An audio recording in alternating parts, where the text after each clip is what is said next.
My mother-in-law was a very funny and cool woman. She and my wife were really close. Sadly, she passed away when our son was only 4 months old. A few years later, we were living in an old 1930s craftsman house in Pasadena, California. Our son was about 3 years old. One night, I was giving him a bath when he suddenly started looking over my shoulder, not at random things, but as if he was staring at something.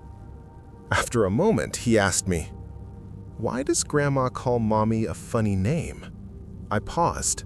I asked him what he meant, thinking he was talking about my mom. Then he said, "Why does Grandma call Mommy?" It was my mother-in-law's nickname for my wife.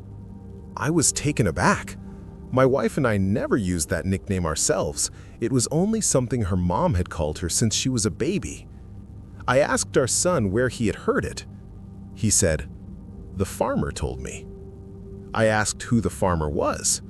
He said, "My friend." I told my wife later, and she was reduced to tears over the nickname. We both knew there was no way for him to know it, and yet, somehow, he did. The next weekend, my son was playing in his room while my wife was at work. I heard him start talking, like he was having a conversation. He said things like, "Yes, no, I don't know that."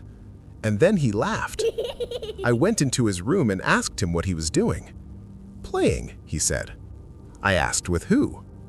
"The farmer," he replied. I asked where the farmer was. "He left when you came in," he said.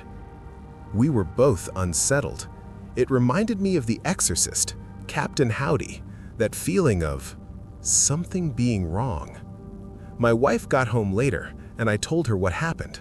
She was just as disturbed as I was. We didn't know what to do, but decided to wait and see if it happened again.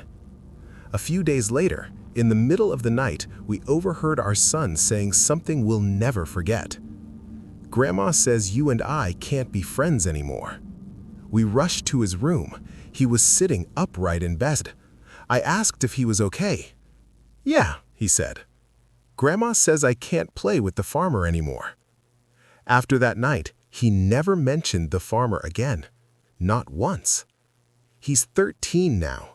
He doesn't remember any of it. But we do.